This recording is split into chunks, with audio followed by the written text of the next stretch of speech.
What's up, Paul? You with Team Groundfx, aka the captain, aka the bodyguard. 55 Jammer is DJ Groundfx. We all exist all in this one mind of mine beneath this hat.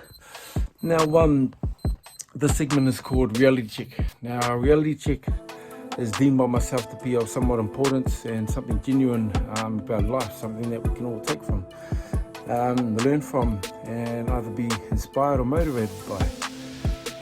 This initiative was started and sparked from a challenge, 25 push-up challenge, to bring awareness to mental awareness, suicide, depression, and basically Raymond Roberts and Joe DJ Luz Moana, both coincidentally challenged me on the same day, nearly 25 days ago, but it had been a challenge from that day forth. And the reason it's been a challenge because I took it as a challenge, each their own. I know a lot of people out there are going to be coming out of this challenge looking for sleeveless shirts because their arms are going to be looking like Popeye and all. Each their own, man. I commend you and take my hats off to you that have contributed to the cause in your own way. Now, my way is, what is a challenge? A challenge is something that should be genuinely just something hard to obtain. So it should be of that nature, should be of a challenge. And so to be challenged, that's what I step up to. So basically not only do I accept the challenge, but on top of pushing up, I'm going to step up, stand up, man up and speak up and take this challenge to a new level. And that's how I intend to go forth with the challenge from beginning to the end. Now, obviously some of my footage has been taken with my devices being taken, so I've had to redo this, but it was so genuine and natural in my mindset that it's easy for me to just deliver it once again. It did take 12 days of a lot of editing to bring the true story to you, which is called Groundfx The Movie, Full Effects The True Me. And so with all those edits and that to the side, you're still going to get the story. Okay. So firstly, we've got to understand what is the challenge. Okay, the challenge is mental awareness, depression, anxieties, they're all one and the same. Basically, depression and anxieties are an overwhelming factor of too many negatives outweighing the positives in your life, which kind of sends your mindset into a negative state of mind, which leads to depression. They can be from anything in your life, anything that gets you down. And too much of those things, obviously, too much of anything, we all know that it's no good for you. Now, I am perfect. I ain't ever going to be perfect. I don't ever want to be perfect because when you're perfect, it kind of opens yourself up to others who can easily criticize you on your flaws. So mistakes I intend to make, mistakes I've made. And I intend to make plenty more mistakes because that's the only way I'm going to learn. At times you'll see that I take the road with the most resistance because that's the hard road that a lot of people haven't been down. And if I can go down there and come back battered and bruised, tired, but with the experience to share with others, then I'm going to be more informative about why we shouldn't be taking those roads, why we shouldn't be doing things like that. And so basically my mistakes have led to depression, had led to anxieties, and had led to struggles in life. And so although at times I perceive to be good at a lot of things, and that I am, admittedly I am, because I do put my best foot forward. And it may appear that I'm good at everything and life's going good for me. However, one thing that I wasn't good at was being a husband, and I've been good to a lady in my life. Now that led to depression, that led to probably one of my biggest falls from grace, and that probably holds the deepest wounds and has the most impact in my life. So over the last 12 months has probably been the biggest struggle in my life. Although I found it so unreal on how I was able to function and still operate as a person out in the outside world, behind the scenes was quite different. Home to isolation, home to solitude, home to myself, and basically I was able to function and operate out there in my everyday regular life, appearing that to everybody that everything was fine, but it wasn't. You know, on the outside I'd be smiling, but on the inside, that sure as hell was the last thing that I wanted to do. You know, I could happily motivate others and be on the sideline of fields. I've enjoyed coaching, love coaching. That's one of my passions, been doing it for 7 years, and I could leave that field after training. And as soon as I leave that field, reality hit. You know, I'd be home to my own, home to myself, home to isolation, and home to my biggest fear, which was my only fear. The only fear I had was losing my family. To a degree, I'd lost them. I was unable to be where I needed to be the protector, to be the provider. Now, life for me would have remained this way for a very long time had I not encountered a very unique person. Miss Chan, that's right, ding, ding, ding, ding. You're going into the bus right here, right now. Now this lady, when I first met her, I thought, man, she's crazy. And even to this day, I'd like for someone to tell me otherwise, but she is crazy. Anyway, I would stealth mode past her thinking, shit, man, how am I going to get to my room? Alright, I get there anyway, in the end. But in a nutshell, this woman came to me and pretty much said, you need to get off your ass. Although it seems that you don't need the world still needs a person like you. And basically in a nutshell, that's what she said to me. Okay, so she kicked my ass, got me back up on my feet. She also told me things about myself, attributes and qualities that only I saw, because only I knew, but I didn't share those with anybody. And for her to bring those to the forefront kind of reinforced what I felt to be real about myself, and so that kind of reinforced me to pursue purpose in life once again. Okay, now she gave me a shield. Okay, bad boy right here. That's right, captain, ex-service, and that created the captain. Okay, now I had a good friend in the last year, Pete. Told me reach for the stars, and so when this young lady gave me this shield, it was on a key ring. I broke it off, boom, made it my own, as I do. Turned into a necklace. Necklace hangs over my heart, protects my heart, protects what's best about me. And so now I have this shield, which replaces a feather I used to wear. Now the feather was a symbolization of my life at the time. The feather was fragile and was gentle, and if I didn't hold on to it tightly, it would float to the ground, uncertain of where it was going to fall. And the feather would go, left to right in the breeze. And so that's what that symbolized. So upon receiving the shield, I got rid of the feather, and I placed the shield upon my chest, the shield. So a huge gratification of appreciation to Miss Chan. Thank you very much, from the captain right here. Claire, Oh, okay. we're gonna make fun of you. It's me, Jamie.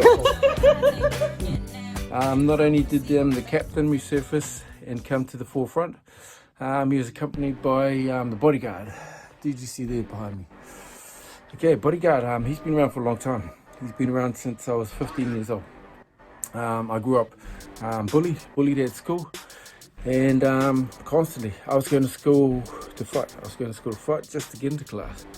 I returned day after day, maybe beaten and bruised. But I was there once again to challenge these guys that were preventing me from just getting simply to school. Basically, the fights were about me not obeying, me not joining their gangs, me not listening, giving lunch money, whatever the hell. I didn't give you lunch money because I didn't have lunch money, man. True story. Okay, and basically, it got to the point where I'd be fighting guys, the fight would break out, would get a bit beyond me. I'd start running as you do when you're outnumbered. I'd be running to the classrooms, and one teacher, Mr. Hook, man, he had the door open of the class, and there I was running straight into the class. He closed the door behind me, and all these guys were like slamming up against the windows and the doors, yelling they want a piece of me, whatever. I'm still here, aren't I? Okay, so they didn't take that piece that they wanted to break me. They didn't break me. And so, the teacher would take me up to the principal's office or else sick bay, let's get a band-aid on this and some magic water, whatever. Okay, and that's where the bodyguard kind of started. Bodyguard was that person that kind of sat in solitude, and he thought, man, people are going to need someone to protect them. People need somebody to look after them. On occasions, I found myself in between confrontation and people that I looked after. We were called leaders of style. Okay, leaders of style were a group of guys that were equal. There was no leader. Okay, we were all leaders in our own way. So if you came and joined our little group of guys, was because I wanted you to feel what it was like to be your own, be independent. So LOS is what we were called. Now, leaders of style, I would always be putting myself in between harm and my brothers, my brotherhood, my family, anybody, it didn't matter. The amount of people didn't matter either. At times maybe like 10 people, 20 people, 30, and that's no exaggeration. 30 odd people waiting up Onehunga Road, and there, me and one other guy, my cousin, we're walking up there ready to confront this gang of guys, and it was more about respect, you know. Oh yeah, sure, man. We're walking up Onehunga Mall, me and my cousin, he's like, man, you scared? I'm like, hell yeah. You scared? Hell yeah, man. We had something in common, you know, but we were backing down. No way. Okay, and so we gained our respect, and from then on, I became kind of that person, that go-to guy, the guy that feared nothing, you know. So I became fearless in life, you know, at a very young age, and that created the bodyguard. So the bodyguard, he didn't care how many people out there, he didn't care who it is. He's got a purpose, man, and he's going to step in for the right cause. And so it's those kind of experiences that had me thinking, people need somebody to look after them, man. Because there are a lot of people out there that just think quite the opposite, and especially in big groups. So that created the bodyguard. That person, he would fight for the people, never back down.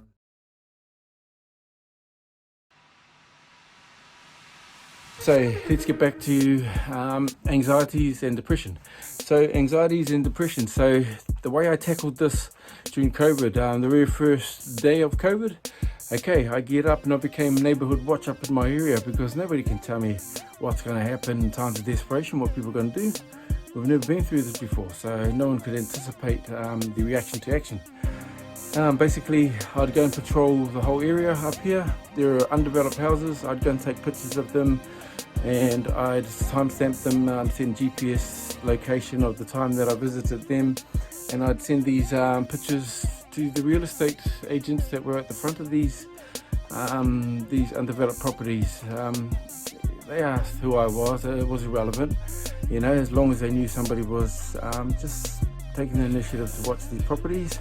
That gave them peace of mind, so that removed some of the anxieties. And so ultimately I believe that would help towards other people being depressed about things like their properties and stuff like that. On top of all of that, I also started to patrol from as far as Drury all the way to the Howard Hornets. So from the Stampede, I was watching to these undeveloped properties, to a couple other businesses that my friends own, and just places of interest and places that meant something to me. So Howard Hornets were another one. Just going up there and just checking, just make sure that everything was kosher and things were still flying around the way, and just making my presence known that somebody was watching, if anybody else was watching with other ulterior motives. So basically by removing just that thought of you know, the unknown happening, that hopefully put people's minds at ease with their businesses, their companies.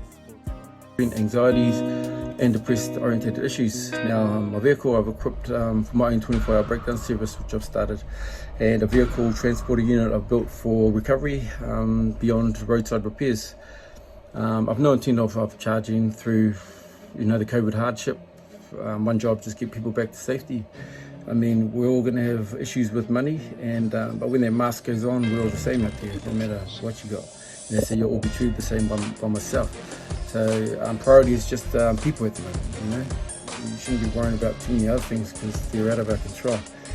I've executed over 50 roadside rescues in the last year, absorbing the costs and maintaining my own unique style of how I operate and how I help people. I've documented all this along with screenshots of correspondence, people thanking me and stuff, and I put it in a book called Book of James. I don't intend to put all the stories out there. One day I want somebody to find this book, my kids, somebody, and read just some of the amazing stories. Alone and have wow, things that shit. That guy is the best. Change. Either be in a world of difference or be that difference in the world.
all I wanted to do was hopefully make an impact out there.